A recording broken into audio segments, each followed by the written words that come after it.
You've been told that getting rich is simple. Just start a business straight out of school and you'll sail off into the sunset as you build and build and build. In reality, starting a business is probably one of the fastest ways to go broke. And most businesses fail not because the idea was bad, but many times it's simply that the person was just not ready. They just didn't realize what it was going to take and they just weren't ready. I've seen this happen over and over. And so I'm making this video to try to help somebody to skip that whole failure, crash, and burn step and get to the point where they actually can create a productive and profitable business. Hi, my name is Jason Ellinger. I'm the CEO of Taika Translations, and today I'm going to share with you 6 essential steps that you need to know before you launch out on your business journey. This could be the difference for you between success and failure. So listen close. Step number 1 is this. Understand who you are and understand why you do stuff. This is more than important than anything else, because if you don't start with your vision for what you want to create and why you're doing it, you have the potential of building your business and getting all the way to the top and looking over and like, holy crap, my ladder is leaning against the wrong building. When I was supposed to be leaning against that building, now I'm leaning against this building, and now I have to either go all the way back and start over, or I don't know, have to rebuild another ladder and scaffolding system to get to the next side, which is far, far, far more difficult, because as you build up, you get further and further away in a direction, in a trajectory that makes it harder for you to go in the direction that maybe you wanted to go. So that's why understand who you are and why you do stuff. Now I'm trying to just make it as simple as possible without using fancy words to discourage anyone. So just bring it down to earth. Who am I and why do I do stuff? And a really great way that you can help find who you are and why you do stuff is to write "what do I want" at the top of a page, and then start outlining those things, those realities that you want in your life. This is a very easy way that you can start to do this, and it will help you if you just spend some time identifying who you are and what you actually want out of life, and then why you do that stuff. There's so much advice out there that says follow his passion and do what you love, but passion fades away, and what you love might not be what the market requires for you to make a profit. So you have to really understand if what you love and what your passion is actually is connected to anything that's going to be profitable over time. What you do need to do throughout this part of the process is identify some things that you do exceptionally well, something that solves a problem that people are willing to pay for, and identify an impact that matters to you and get crystal clear on that impact. What is that impact and why does it matter to you?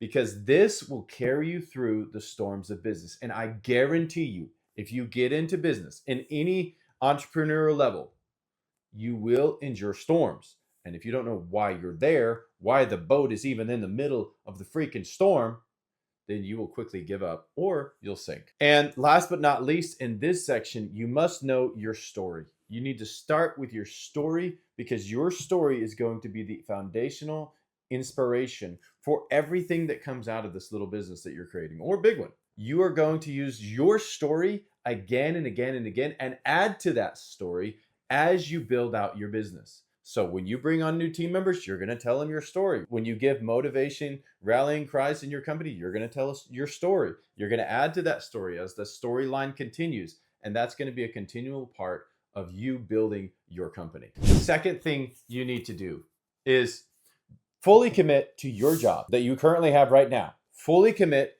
be all in, give everything you've got to make your workplace a better place, because it's very likely that you're in a small business, because small businesses comprise most of the jobs in the United States today.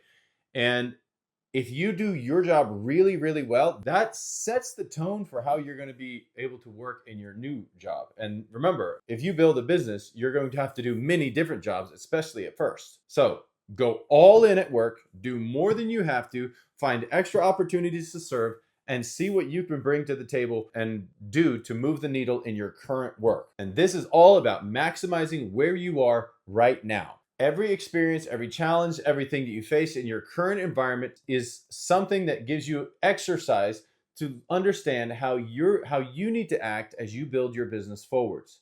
And this doesn't come easily, it doesn't come without practice, and it doesn't come without sacrifice. You have to put in the legwork in order to get the benefit in the end. So maximize your investment in the work that you currently have of your time, of your skills, and everything that you can possibly learn in the environment you've been given. So many people discount this step and say, well, I'm in this job that I don't like, or this business that I don't care about, and I don't want to be a part of this, so I'm not going to bring it. No, bring it, because eventually you're going to be leading a team, or you're going to be leading yourself through treacherous waters, and you're going to do a lot of stuff that you don't know how to do because you're starting your new business and you're entering into new product realms and you're talking to clients and you didn't realize that how different ways that you need to talk to them and make sales and build things. And your greatest and lowest risk opportunity is when you currently have a job and you currently have a position where you fulfill some part of the work process and you do it so exceptionally well that you can't even help but be recognized for that. So go all in at your current place of business. When I talk to business owners about launching a new business, I always say that you hear these inspirational talks would take a leap into your business. And I completely disagree with that idea. I think you should step gently from the dock into your business because you have worked at it for a while and it's working. You know it's going to hold you. When you step into the boat, there's not a bunch of holes in the bottom of it and you're not just going to sink and get wet. You're actually going to step in the boat and sail. You're not going to just sink, because if you just take a leap of faith, you're probably going to miss the boat and get all wet. And that's not what we're after. We're after a successful, profitable business that works. So while you're at your current job, you can start this process of building this little business, make it a side hustle, work really hard and be tired for a long period of time so that when you're ready, you step into this business and move forwards. All right, step number 3, build your network and personal brand.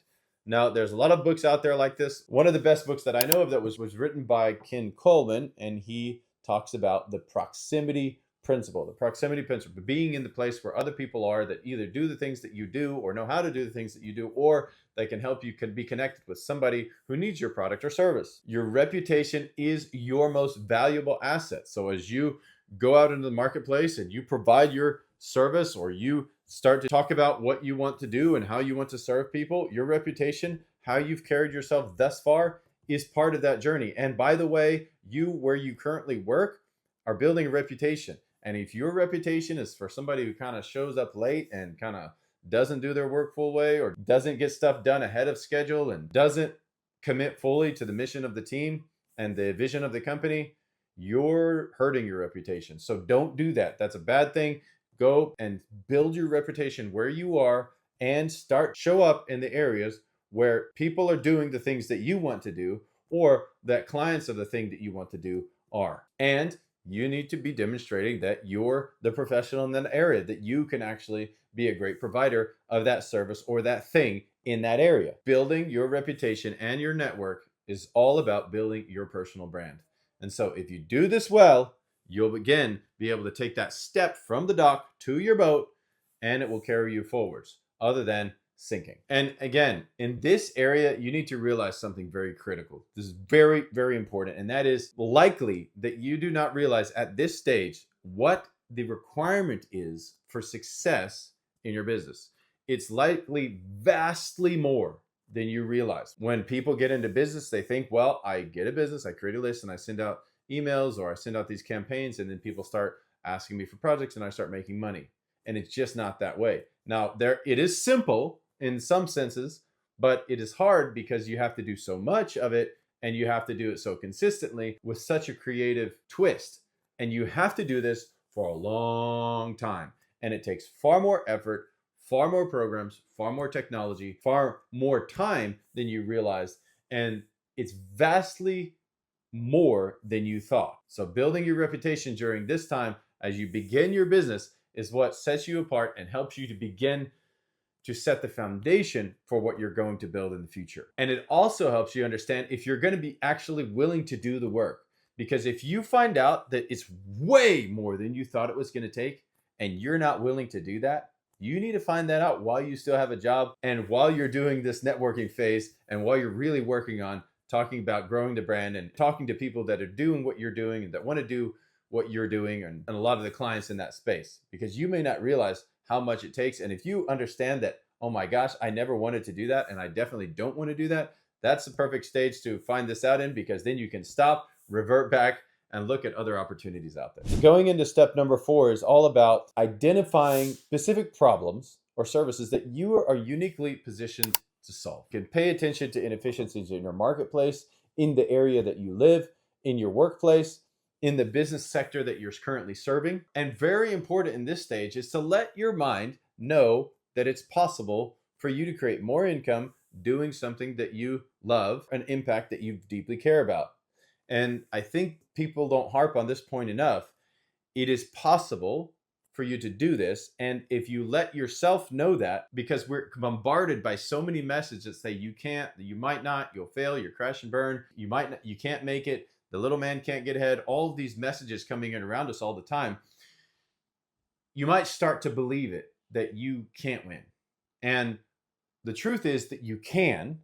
And if you allow yourself to think that you can, and you commit yourself to a process of growing personally, keeping an open mind to your environment around you, and helping your mind understand that yes, you can and will succeed in a business, and it just might not necessarily be the business that you thought you would start from the very beginning, but you can and will succeed. Your mind will start looking in your environment, even subconsciously around you, and saying, okay, if I can create this income, if I can create this business, then what opportunities do I have in my environment that confirm that thought that I can do this? And I know it sounds a little bit scientific and psychological, but it's very important because if you believe you can, or if you believe you cannot, whichever one of those you believe, you are correct. And so I can't stress this point enough. If you believe you can or believe you can't, you are correct. And that really does determine your ability to build a successful business over time. So tell your mind and your heart, say, look, guys, heart and mind, we can create a business in today's environment. We can create a profitable outcome, and we can create the future that we want. Now, help me do this by identifying the situations in my environment where there's inefficiencies. Now, where there's inefficiencies, where there's where there's gaps in service, where there's a particular impact that you care about that's not being fulfilled, and you can come in and meet that need and help people. No, in this section, you might need some certification or training, and you need to be willing to go out and do that while you're building your network, while you're building your reputation. Go get the training and certification that you need so that you can provide the service or product that you're after. And always remember that people they give you certificates of appreciation for a product or service that you provide. If you've done something exceptionally well, they give you certificates of appreciation with presidents' faces on them, meaning dollars. They pay you for stuff, for service or products that they appreciate, that they enjoy. And in this stage, it's all about you finding what people need and what they appreciate, enjoy, or are served well by. In turn, you getting those certificates of appreciation, dollars, and being able to create an economic engine. Most successful businesses, entrepreneurs, started out by solving a problem that they were immediately acquainted with. They interacted with this thing in life and they didn't like it. And they're like, man, I can solve that problem. And they solved it and started a business from it. I talked to a guy recently who was refurbishing an old house. And as he refurbished the old house, he took out these double swinging hinges on the doors, and he was about to throw them away. Then he just had a thought in his mind that said, you know what? Why don't I try to sell these? These are kind of cool. So he sold them, and he sold them for $300, a pair of hinges. And a light bulb went on in his head and said, wait a minute. If I could sell these, why can't I sell many of these? And he started a business selling hinges in his local area and then expanded it nationally. And now they have a great business selling double swinging door hinges, both commercially and residentially, to people all over. And that's just one small example of how you could start a business in your area that's about something that actually matters to you, that you care about, that's interesting, and that serves people really well. All right, the fifth thing you have to do in starting your side hustle and entrepreneurial venture is you must test it. You must test the thing that you want to do. You can't just quit your job today and go start doing the thing you hoped you were going to be able to do. You need to test it. That means you're going to work your job, do really, really good all day long at your job, come home, and then you're going to do your side hustle or your entrepreneurial idea, and you're going to do that for 4 to 6 hours in the evening for probably 12 months to see if that thing's going to start producing the money. Because remember, we're stepping off the dock into a boat that's floating, not one that's sinking. So if you're going to step off the dock into a boat that's floating, then you're going to have to make sure that boat will float. And the way to make sure it floats is if all of the revenue holes are plugged with sales, that you actually can make sales and build cash that covers your needs in this time. So test your product, test your service, make sure that the holes in the boat are plugged and that the cash flow is coming in that covers all of your needs, that you actually have profit, not just sales, that cover the needs of you and your family, of your household. And when you do that, and you've done it for 6 months, and it's provided an increasing level of income for that period of time, then it looks like you're ready, especially if you already have a 6-month emergency fund saved up. You're ready to step into that new business. You can quit your job, do that business, invest yourself full time in it, and ask yourself this specific question. If I invest all of my skills and efforts into this business, do I want to, and can I make it grow long term? And if the answer to those questions are both yes, then you've got a small business that you can operate and build into the future. All right, so the 6th step is cutting the ties and launching. So if at this stage you've done all of the other precursor steps, that means you're ready to take the step. You're ready to step into the boat, quit your job, and launch full-time into this business effort. That means that, again, your business has been growing. That means that the time that you have been able to spend outside of your work time has been profitable time, that you can see a trajectory for growth, that you have enough money coming in to pay your bills, and that you're able to understand that if you invest more time in this business, its likelihood of growth is exponential or far, far, far greater than it was before you quit your job. And at this stage, you also have 6 months of an emergency setup, because 6 months is kind of my minimum at this point, because opening a business, any small business, is highly, highly risky. And only people who are prepared for risk can take that step without failing.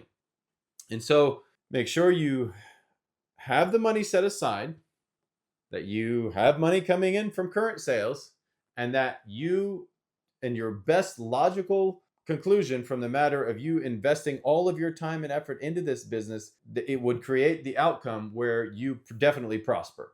So if those things are aligned, if the logical conclusion is I spend more time doing this thing, I make more money, and this is a thing that I care about, that I can align with in my story, and that the impact is something that I truly value, and I have an emergency fund, and the cash flow is moving, I can take the step into the boat. I can quit my job and launch my business into the future. And then at that stage, it's full speed ahead. I show up early. I work all day long. I do all the work I can possibly do to get this thing up to a level where I can hire a team to work with me and march into the future. So in conclusion, I want the message to be clear that blind risks are not necessary, and success is not built on blind risk taking. It's about preparation, strategy, and consistency with massive activity. If you want real financial freedom in your business and in your life, follow these steps and you'll be on your way to a much clearer path, or much more